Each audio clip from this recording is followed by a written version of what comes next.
Good morning बच्चों, मैं हूं अमित तिवारी और आप देख रहे हैं अपने YouTube channel focus on physics. बच्चों, आज हम लोग क्लास 10th का बहुत ही इंटरेस्टिंग, बहुत ही मजेदार चैप्टर शुरू करने वाले हैं। नाम पता चल गया होगा या समझ में आ गया होगा कि आज हम लोग लाइट के बारे में स्टडी करने वाले हैं।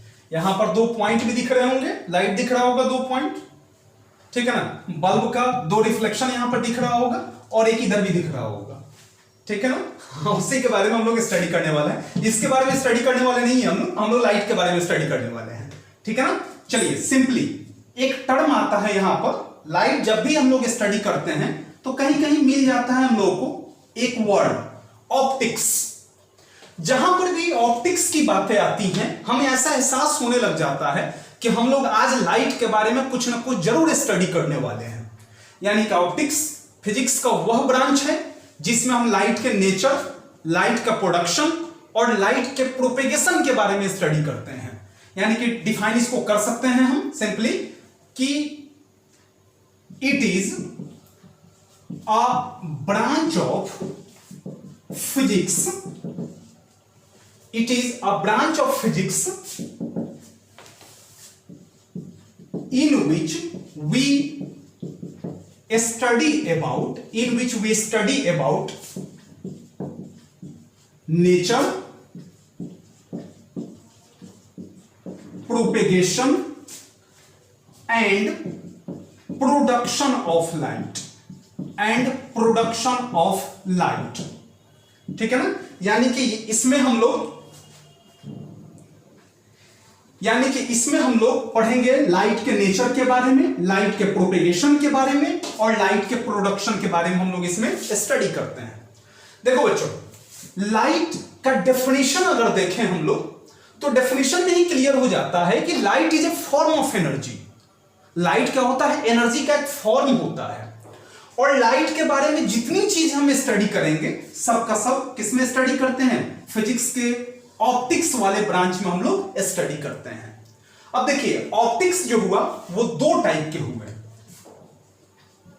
There are 2 types of optics. यानी कैसे कहो, there are 2 branches of optics. 2 type नहीं लिख करके यहां पर आप लिख सकते हैं branches. 2 branches of optics. First क्या हो जाएगा? एक हम लोग ऑप्टिक्स में पढ़ते हैं फर्स्ट वाले ब्रांच में रे ऑप्टिक्स के बारे में, और सेकंड वाले में पढ़ते हैं हम लोग वेव ऑप्टिक्स के बारे में। अब देखिए, रे ऑप्टिक्स में क्या क्या स्टडी करते हैं? रे ऑप्टिक्स में हम लोग लाइट के रेक्टिलिनियर प्रोपेगेशन के बारे में स्टडी करते हैं, रिफ्लेक्शन के बारे में स्टडी करते हैं और रिफ्रैक्शन के बारे में स्टडी करते हैं। जबकि वेव ऑप्टिक्स में हम लोग वेव से रिलेटेड बातों को स्टडी करते हैं, ठीक है ना। क्लियर हो गया? रे ऑप्टिक्स में क्या पढ़ते हैं हम लोग? यही पढ़ना है, रे ऑप्टिक्स। वेव ऑप्टिक्स आपको सीनियर क्लासेस में मिलेंगे, नेक्स्ट क्लास में मिलेगा वेव ऑप्टिक्स। अभी तो हमको सिंपल क्या पढ़ना है? रे ऑप्टिक्स ही पढ़ना है, जिसमें हम लोग रेक्टिलिनियर प्रोपेगेशन ऑफ लाइट पढ़ेंगे, रिफ्लेक्शन पढ़ेंगे, रिफ्रैक्शन पढ़ेंगे और बहुत सारे टॉपिक को हम लोग जानेंगे, धीरे धीरे स्टेप बाय स्टेप जानेंगे हम लोग। तो बहुत ही इंटरेस्टिंग आज का क्लास होने वाला है, लेक्चर होने वाला है। आज तो बस इंट्रोडक्शन ही पढ़ेंगे आज हम लोग लाइट का, केवल आज हम लोग इंट्रोडक्शन पढ़ेंगे और रिफ्लेक्शन ऑफ लाइट पढ़ेंगे, ठीक है ना। उसके बाद वाले क्लासेस में फिर हम लोग आगे बढ़ेंगे। मिटाए बच्चों इससे। अब कुछ लाइट के बारे में कुछ बातें हम लोग जान लें।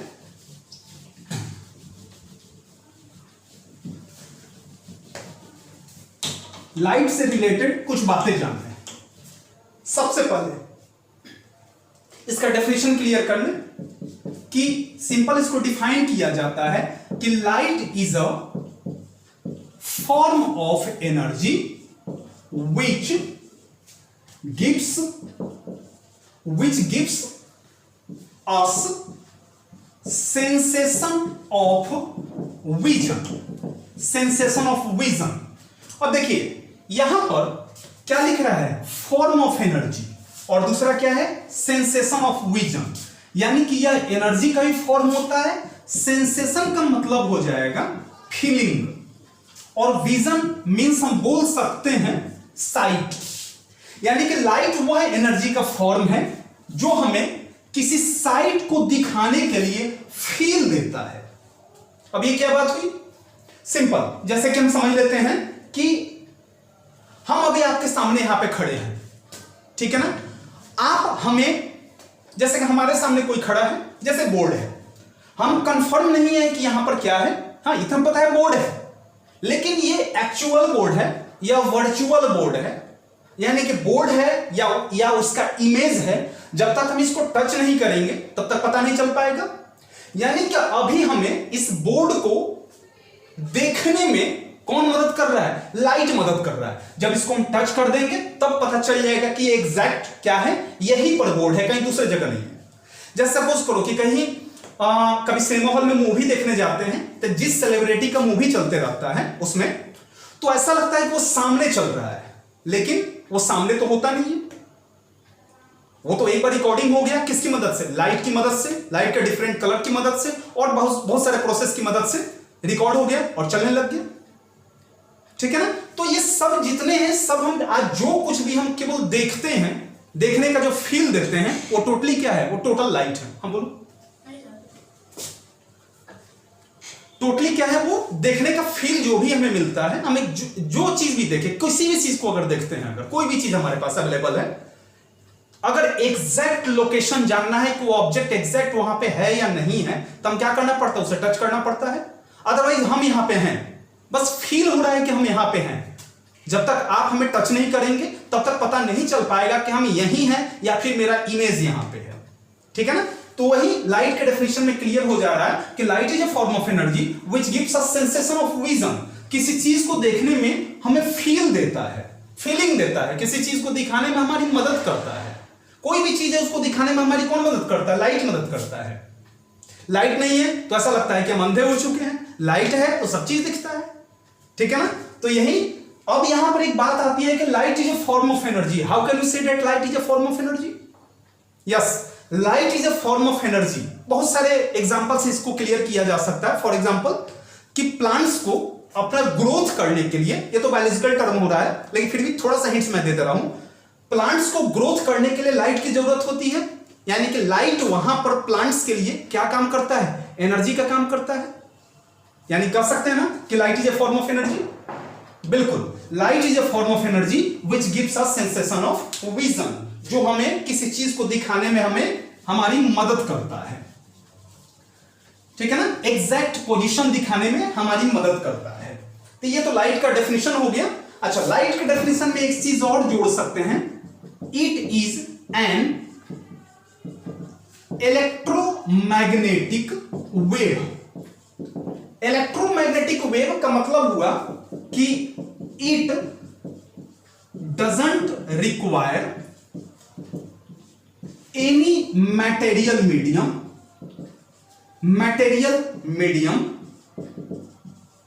For its propagation.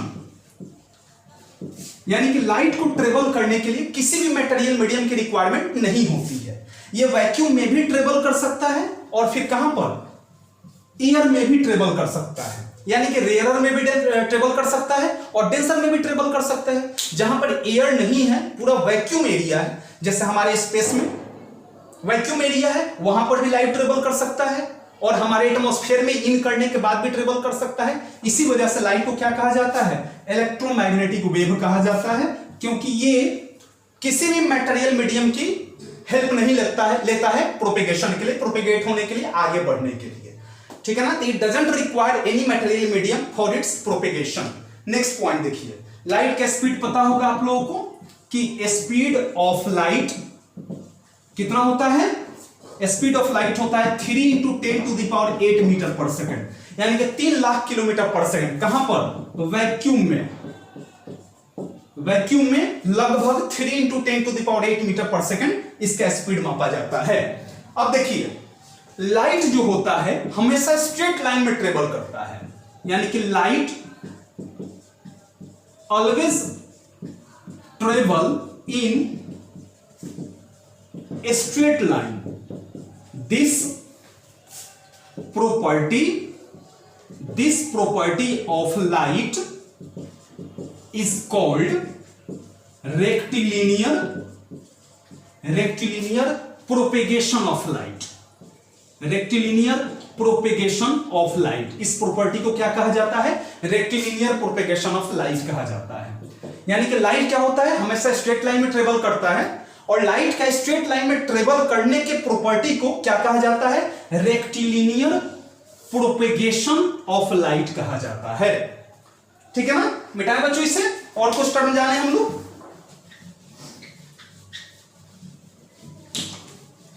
लाइट के कुछ पॉइंट्स देख रहे हैं लाइट से रिलेटेड, ध्यान से देखिएगा। आज हम लोग का जो लेक्चर होगा वो कहां पे जाके खत्म हो जाएगा? रिफ्लेक्शन पे जाके खत्म हो जाएगा आज का लेक्चर। अब देखिए बच्चों, कहीं कहीं बच्चों को कंफ्यूजन हो जाता है, आप लोगों को कंफ्यूजन हो जाता है कि light is a particle, light is a wave. नहीं, light is not a particle, it is emitted और absorbed as a particle.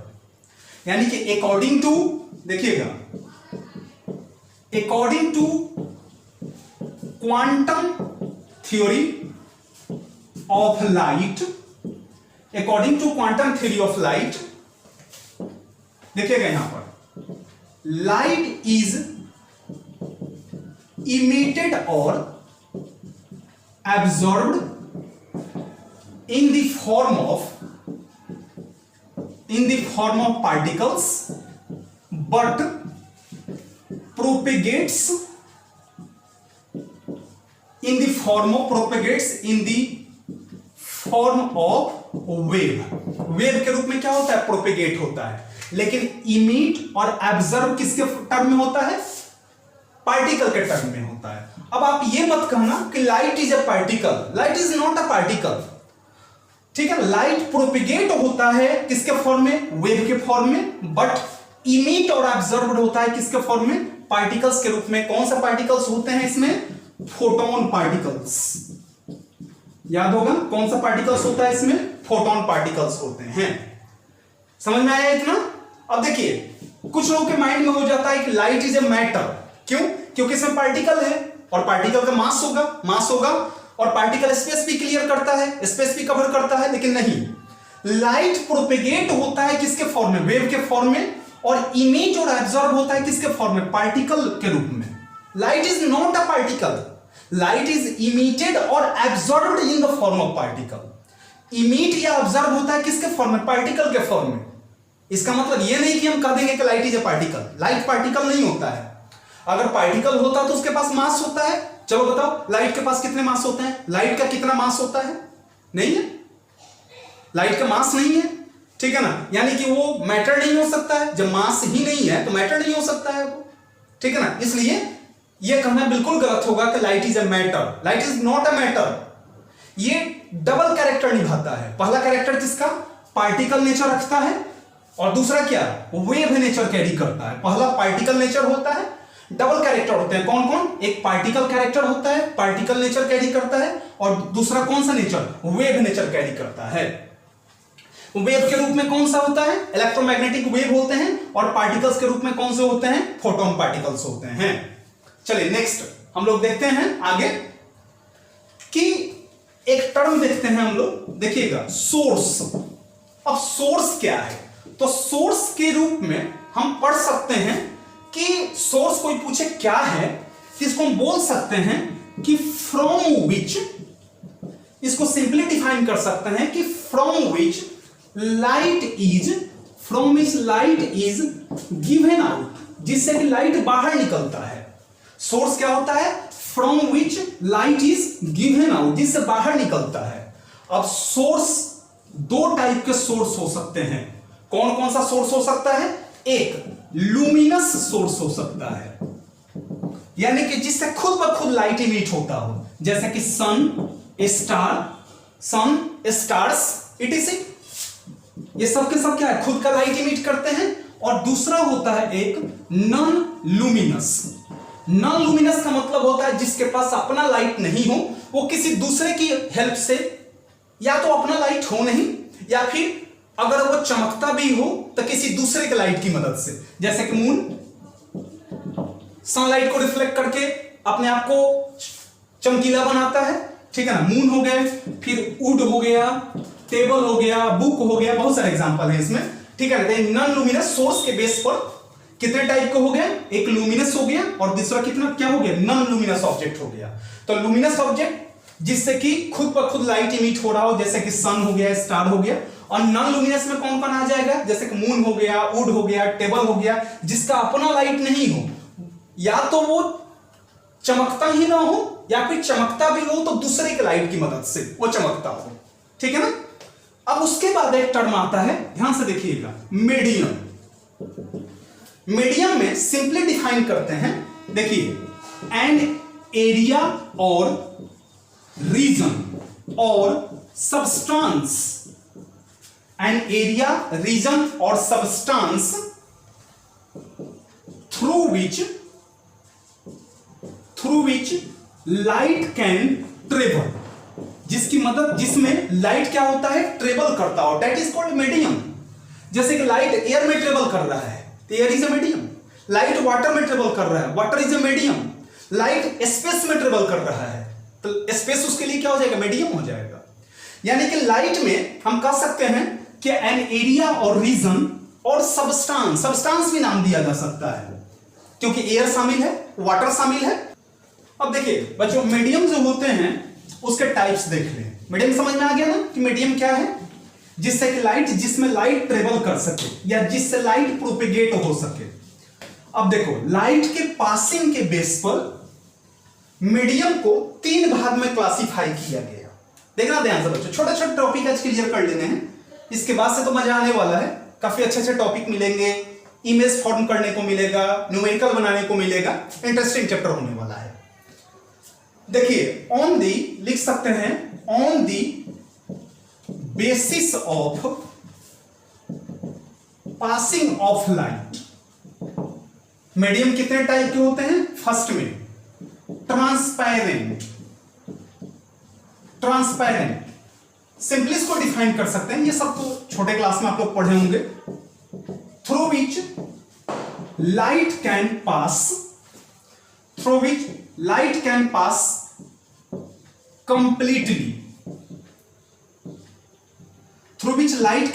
Completely, जिससे कि लाइट आसानी से पास हो सके।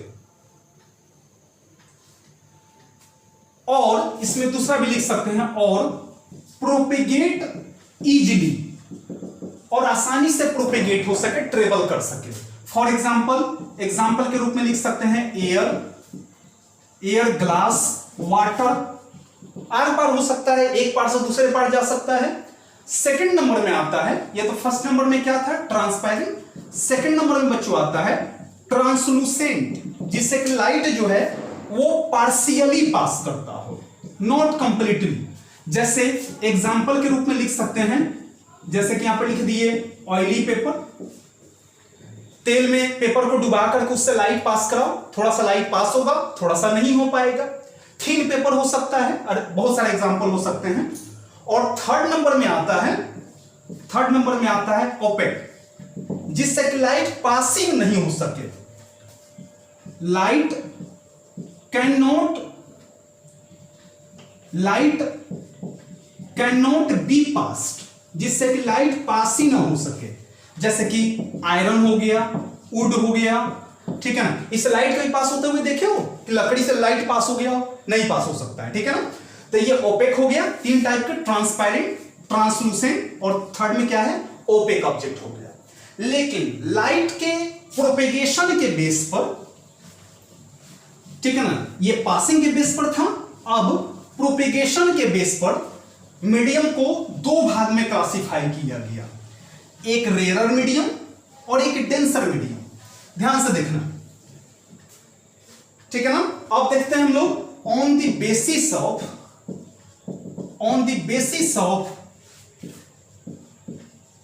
प्रोपेगेशन ऑफ लाइट के प्रोपेगेशन के बेस पर, ठीक है ना। फर्स्ट नंबर में एक हो गया रेयर मीडियम, एक हो गया फर्स्ट में रेयर मीडियम, ठीक है ना, और दूसरा डेंसर मीडियम। ये ऐसे भी कर सकते हो कि डेंसिटी के बेस पर प्रोपेगेशन कहो या फिर डेंसिटी ऑफ सब्सटेंस के बेस पर, डेंसिटी ऑफ सब्सटेंस के बेस पर भी। अब देखो रेयरर और डेंसर में देखो कैसे पहचानेंगे उसको। जैसे हम एग्जांपल ले लेते हैं एयर और वाटर का, ये फर्स्ट एग्जांपल हमने ले लिया, ध्यान से देखना। सेकंड एग्जांपल में हमने वाटर और डायमंड का एग्जांपल ले लिया, ठीक है ना। अब आपको क्लियर करना है कि एयर और वाटर में डेंसिटी किसका अधिक होगा। मतलब कि ऐसे समझो कि एयर और वाटर में लाइट किसमें आसानी से चल सकता है, निश्चित रूप से एयर में। तो एयर जो हो जाएगा वो रेयरर मीडियम हो जाएंगे, और वाटर जो हो जाएगा वो क्या हो जाएगा, डेंसर मीडियम हो जाएगा। लेकिन सेकंड केस में देखिए, फर्स्ट केस में वाटर क्या हो गया, डेंसर मीडियम हो गया, लेकिन सेकंड केस में वाटर और डायमंड में अगर डेंसिटी देखा जाए तो डायमंड का डेंसिटी ज्यादा है, वाटर का डेंसिटी कम है। तो इस केस में वाटर जो हो जाएगा वो रेयरर मीडियम हो जाएगा, और डायमंड जो होगा वो कौन सा मीडियम हो जाएगा, आपका डेंसर मीडियम हो जाएगा। यानी कि किसी एक पार्टिकुलर सब्सटेंस या ऑब्जेक्ट को हम नहीं कह सकते हैं कि वो रेयरर है कि मीडियम है जब तक हम कंपैरिजन नहीं करते हैं। जैसे सपोज करो एयर और वैक्यूम में, तो निश्चित रूप से एयर जो हो जाएगा वो क्या हो जाएगा, डेंसर हो जाएगा, और वैक्यूम जो हो जाएगा क्या हो जाएगा, रेयरर मीडियम हो जाएगा। देखो यहां पर एयर क्या है, डेंसर है, जबकि इस दोनों में कंपेयर किए तो एयर क्या हो गया, रेयर हो गया। अब देखो यहां पर वाटर क्या है, डेंसर है, लेकिन इस दोनों में कंपेयर किया जाए तो वाटर क्या हो गया, रेयरर मीडियम हो गया। यानी कि किसी पार्टिकुलर सब्सटेंस को हम नहीं कह सकते हैं कि वो रेयरर मीडियम है या फिर डेंसर मीडियम है, वो रेयरर मीडियम है या फिर क्या है, डेंसर मीडियम है, हम लोग नहीं कह सकते हैं। ठीक है ना बच्चों, तो ये हो गया। अब चलिए नेक्स्ट हम लोग पढ़ते हैं रे के बारे में।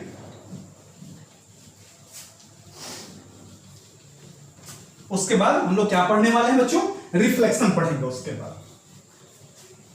अब देखिए रे के बारे में हम लोग स्टडी कर रहे हैं। देखिए रे सिंपल कि the straight path along which light can travel or propagate, ठीक है ना। स्ट्रेट पाथ जैसे इसको डिनोट किया जाता है, देखिएगा इट इज डिनोटेड बाई, ऐसे एरो साइन देकर के ऐसे लिख देंगे। ये जो एरो हेड है वो क्या बताएगा, आपका डायरेक्शन बता रहा है कि कौन से डायरेक्शन में लाइट प्रोपेगेट हो रहा है। अगर हम ऐसे लिख दें यानी कि लाइट इधर जा रहा है, और इस कंडीशन में लाइट राइट साइड में जा रहा है, इसमें लेफ्ट साइड में जा रहा है। तो डिनोट करते हैं कैसे, ऐसे एरो साइन दे करके। जो एरो का हेड होगा वो क्या बताएगा, डायरेक्शन शो करता है किसका, लाइट के ट्रेवल होने का, रे के ट्रेवल होने का डायरेक्शन शो करेगा। अब देखिए जब बहुत सारे रेज मिल जाएंगे, देखिएगा जब ग्रुप ऑफ रेज मिलेंगे, यानी कि कह सकते हैं हम ग्रुप ऑफ रेज और बंडल ऑफ रेज, कुछ भी कहो, is called beam of light. उसको क्या कहते हैं हम लोग, बीम ऑफ लाइट कहते हैं। बहुत सारे रेज जब एक साथ मिल जाएंगे तो उसको क्या कहेंगे हम लोग, बीम ऑफ लाइट कहेंगे। अब देखिए बीम ऑफ लाइट जो होते हैं वो बेसिकली 3 टाइप के होते हैं, 3 टाइप के होंगे, ध्यान से देखिएगा। फर्स्ट नंबर हो जाएगा कन्वर्जिंग बीम ऑफ लाइट, जिसमें एक सिंगल पॉइंट पर बहुत सारे रेज आकर के कन्वर्ज हो जाते हैं, ठीक है ना। एक सिंगल पॉइंट पर बहुत सारे रेज आकर के क्या हो रहा है, कन्वर्ज हो रहा है, उसको क्या कहेंगे हम लोग, ओ पॉइंट मान लेते हैं। ओ पॉइंट पर आकर के सब कन्वर्ज हो रहे हैं, तो इसको क्या कहेंगे, कन्वर्जिंग बीम ऑफ लाइट कहेंगे। डाइवर्जिंग बीम ऑफ लाइट में हम लिख सकते हैं कि एक सिंगल पॉइंट से लाइट इमिट हो रहा हो और बाहर की तरफ ये निकल रहा हो, डाइवर्जिंग। और थर्ड नंबर में आता है जिसको कहते हैं हम लोग पैरेलल बीम ऑफ लाइट, जिसमें बहुत सारे रेज एक दूसरे के पैरेलल हो जाए, पैरेलल प्रोपेगेट होते हैं, तो उसको पैरेलल बीम ऑफ लाइट कहेंगे। यानी कि बीम ऑफ लाइट 3 टाइप के, पहला कन्वर्जिंग बीम ऑफ लाइट, जिसमें एक सिंगल पॉइंट पर सारे रेज आकर के कन्वर्ज होते हैं। डाइवर्जिंग बीम ऑफ लाइट, जिसमें एक सिंगल पॉइंट से रेज इमिट होता है बाहर की तरफ, इसमें ऑब्जर्व हो रहा है, इसमें क्या हो रहा है, इमिट हो रहा है। और पैरेलल में सारे रेज क्या होते हैं, एक दूसरे के पैरेलल होते हैं। एक और इसमें आता है pencil of light. Pencil of light ये क्या होता है, तो इसको हम नैरो बीम ऑफ लाइट भी कहते हैं।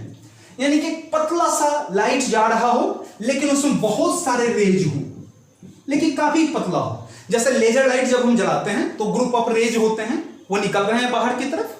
तो देखते हो एक लेजर लाइट जब जलाते हैं तो एक सिंगल रेज नहीं जाता है, वो भी लाइट होता है, उसमें भी ग्रुप ऑफ रेज हैं, वो निकलता है, बहुत सारे रेज उसमें मिलकर के आगे जाते हैं, लेकिन एक सिंगल पाथ बनाते हुए जाता है।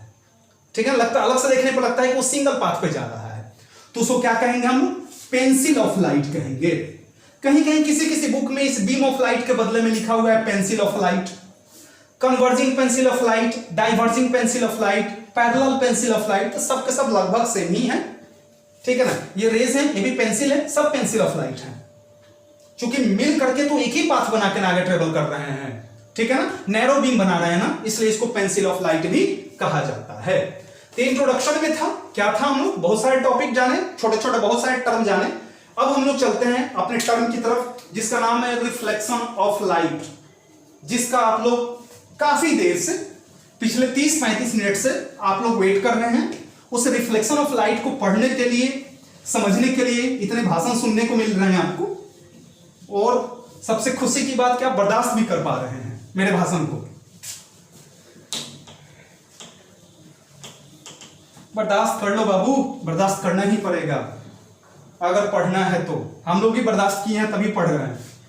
अगर इरिटेट हो जाए, हम भी पढ़ाने में अगर इरिटेट हो जाए, क्या यार क्या पढ़ाएं, छोड़ो, ठीक है ना, तो आप नहीं पढ़ पाएंगे।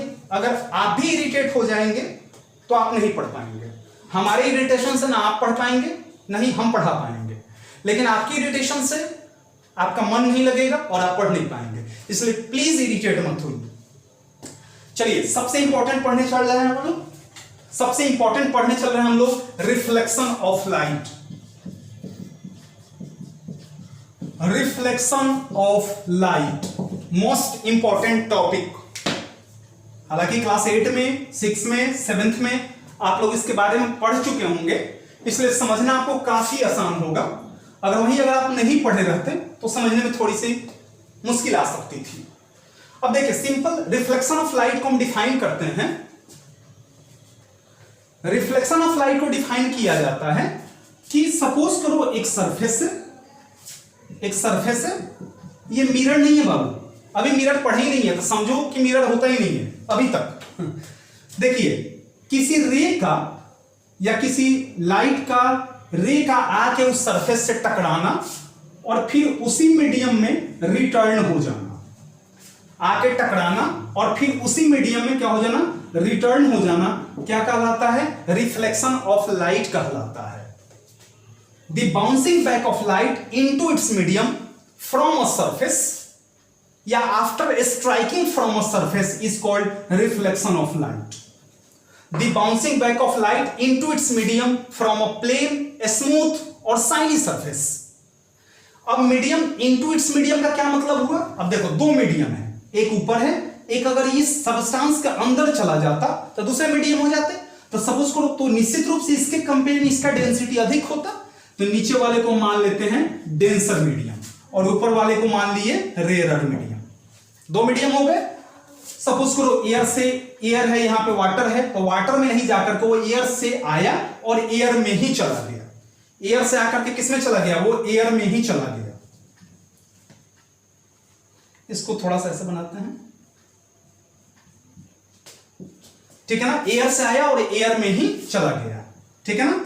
यहां पर एक नॉर्मल हम ड्रॉ कर देते हैं, ये एक इमेजिनरी लाइन है जो नॉर्मल है, जो सरफेस के साथ कितना डिग्री के एंगल बना रहा है, 90 डिग्री के एंगल बना रहा है सरफेस के साथ, ठीक है ना। अब देखिए, जो लाइट आके टकराता है उसको हम इंसिडेंट रे कहा जाता है, जो टकरा के वापस जाता है उसको रिफ्लेक्टेड रे कहेंगे, ये जो इमेजिनरी लाइन है इसको हम क्या कहेंगे, इस लाइन को हम नॉर्मल कहेंगे। नॉर्मल और इंसिडेंट रे के बीच का जो एंगल है उसको स्मॉल आई से डिनोट करेंगे, जहां पर स्मॉल आई जो होगा, एंगल आई जो होगा उसको कहेंगे हम angle of incidence, angle of incidence. इसको स्मॉल आर कहेंगे और स्मॉल आर जो होगा वो होगा angle of reflection, angle of reflection. ये जो पॉइंट है जहां पर तीनों मिल रहे हैं, इंसिडेंट रे, रिफ्लेक्टेड रे और नॉर्मल, सपोज करो ओ मान लेते हैं, तो ओ को हम कहेंगे point of incidence, point of incidence कहेंगे। अब देखो डेफिनेशन क्या होगा रिफ्लेक्शन ऑफ लाइट का, तो डेफिनेशन ऐसे करेंगे, लिखेंगे the bouncing back of light into its medium after striking from a reflected surface, अब आप कहोगे सर आप ऐसा क्यों नहीं बोले हैं कि फ्रॉम अ प्लेन स्मूथ और साइनी सरफेस, तो जैसे ही आपको प्लेन स्मूथ और साइनी सरफेस इसमें जोड़ेंगे ऐसे कि the bouncing back of light into its medium after striking from a plane smooth और साइनी, तो उसको रेगुलर रिफ्लेक्शन कहेंगे। अब मान गए कि कोई रे आया, टकराया, रिटर्न हो गया, फिर रे आया, टकराया और रिटर्न हो गया। अब ये दोनों पैरेलल आए और दोनों पैरेलल ही गए, तो इस कंडीशन में इसको क्या कहेंगे हम, रेगुलर रिफ्लेक्शन कहेंगे। और रेगुलर रिफ्लेक्शन में जो सरफेस होते हैं, जिस सरफेस वो टकरा रहा है, ये सरफेस है ना जिससे कि वो टकरा रहा है, ये कौन सा हो जाएगा, स्मॉल आई, स्मॉल आर, ये स्मॉल आई, स्मॉल आर। जिस सरफेस से टकरा रहा है वो प्लेन होना चाहिए, स्मूथ होना चाहिए और शाइनी सरफेस होना चाहिए, तभी जाकर के कौन सा रेगुलर रिफ्लेक्शन होगा। और इरेगुलर के लिए तो बड़ा आसान है, बस सरफेस एक ऊंचा नीचा है, लाइट आया, टकराया, ऐसे निकल गया, फिर लाइट आया, टकराया और ये किसी अदर एंगल से निकल गया सामने से। बहुत सारे रेज अगर यहां आए, टकराए और ऐसे निकल गए, तो आप देखिए सब हर एक पॉइंट पर जो एंगल फॉर्म हो रहे हैं वो डिफरेंट हैं, तो ये कौन सा हो जाएगा, इरेगुलर रिफ्लेक्शन हो जाएगा। इसको इरेगुलर रिफ्लेक्शन नाम दिया जाएगा। क्या कहेंगे इसको, इरेगुलर रिफ्लेक्शन नाम दिया जाएगा। तो इस तरह से हम डिफाइन कर सकते हैं कि the bouncing back of light into its medium after striking from a reflected surface. अब देखो ये भी सरफेस रिफ्लेक्टेड है, थोड़ा ही रिफ्लेक्ट कर रहा है, डिफरेंट एंगल के साथ ही कर रहा है लेकिन कर रहा है, और यहां पर भी रिफ्लेक्टेड है लेकिन कंप्लीट रिफ्लेक्शन दे रहा है, ये पार्शियल रिफ्लेक्शन दे रहा है, ये टेढ़ा मेढ़ा रिफ्लेक्शन दे रहा है, ये सीधा रिफ्लेक्शन दे रहा है, अपना लॉ को फॉलो करता होगा। मिटाए से बच्चों। अब देखिए इसके रेगुलर रिफ्लेक्शन के लिए दो नियम होते हैं। कोई पूछता है लॉज ऑफ रिफ्लेक्शन, कोई बोलता है, तो लॉज ऑफ रिफ्लेक्शन तो नहीं बोल सकते हैं, हालांकि बुक्स में लिखे हुए हैं वही सारे चीज, लेकिन वहां पर अगर आप लिखते हो लॉज ऑफ रेगुलर रिफ्लेक्शन, क्योंकि ये जो नियम मैं बताने जा रहा हूं वो केवल रेगुलर के लिए ही एप्लीकेबल होता है। सबसे first number, angle i must be equal to angle r. Angle i हमेशा एंगल आर के इक्वल होना चाहिए, यानी कि ये अगर 30 डिग्री है तो ये भी 30 डिग्री ही होना चाहिए, ये अगर 60 डिग्री हो गया तो ये भी कितना होना चाहिए, 60 डिग्री होना चाहिए। सपोज कि लेट एंगल आई अगर 30 डिग्री है तो एंगल आर भी कितना होना चाहिए, 30 डिग्री। एंगल आई 60 डिग्री है तो ये भी 60 डिग्री होना चाहिए। अगर एंगल आई 45 डिग्री है तो ये भी कितना होना चाहिए, 45 डिग्री ही होना चाहिए। और सेकंड आता है बहुत आसान, इंसिडेंट रे। फिगर पर ध्यान रखिएगा, incident ray, reflected ray and normal all lies on a same point of a same plane। Same point of a same plane. यानी कि देखिए इंसिडेंट रे, रिफ्लेक्टेड रे और नॉर्मल सब एक ही पॉइंट पर होता है, जिसको क्या कहते हैं हम, पॉइंट ऑफ इंसिडेंस नाम दिया जाता है। इसको क्या कहते हैं हम लोग बच्चों, पॉइंट ऑफ इंसिडेंस कहते हैं। तो रेगुलर रिफ्लेक्शन के लिए ये दो नियम वैलिड होता है, इरेगुलर के लिए ये नहीं होता। मान लीजिए सरफेस ऐसे है, यहां से अगर ऐसे निकल गया, यहां पे नॉर्मल अगर आप ड्रॉ कर देते हैं, यहां पर एंगल आई, यहां पर क्या हो गया, एंगल आर हो गया। तो इस कंडीशन में क्या आपको कहीं से दिख रहा है कि एंगल आई एंगल आर के इक्वल है? तो ये भी तो रिफ्लेक्शन ही है। तो फिर कैसे आप कह सकते हैं कि लॉज ऑफ रिफ्लेक्शन? रेगुलर नाम देना यहां पर बहुत जरूरी है। और जब तक अगर आप रेगुलर नहीं देते, रेगुलर के लिए फॉलो हो रहा है, इरेगुलर के लिए फॉलो नहीं हो रहा है ये नियम। ठीक है ना, ज्यादा बेहतर होगा, ज्यादा अच्छा होगा कि आप लोग यहां पर रेगुलर लिखें, तब जाकर के ज्यादा अच्छे समझ में आएगा। ठीक है बच्चों, कोई दिक्कत यहां पर समझने में दिक्कत हो तो देख लीजिए।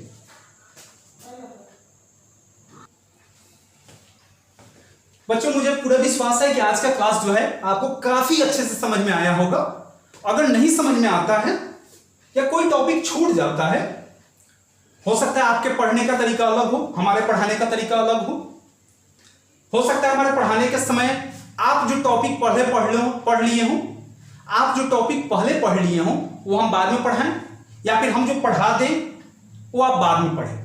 ठीक है ना, तो हो सकता है टॉपिक इधर उधर, लेकिन वही रहेंगे, मटेरियल वही होगा, सब्जेक्ट वही होगा। ठीक है ना, हाँ ऐसा नहीं कि, चलिए तो रहने देते हैं आज के लिए। नेक्स्ट क्लास में बड़ा इंपॉर्टेंट, बड़ा इंटरेस्टिंग टॉपिक लेकर के आने वाले हैं, मिरर एंड इमेज फॉर्मेशन। ठीक है बच्चों, तब तक आप बेसिक ये जो चीजें थी इसको आप रिकैप कर लें, रिवीजन कर लें, ताकि आगे वाले क्लास में अच्छे से समझाया जा सके। ठीक है बच्चों, तो रहने देते हैं आज के लिए, मिलते हैं जल्दी। तब तक के लिए खुश रहिए, स्वस्थ रहिए, सुरक्षित रहिए और सबसे इंपॉर्टेंट पढ़ते रहिए। Thank you so much Babu, thank you.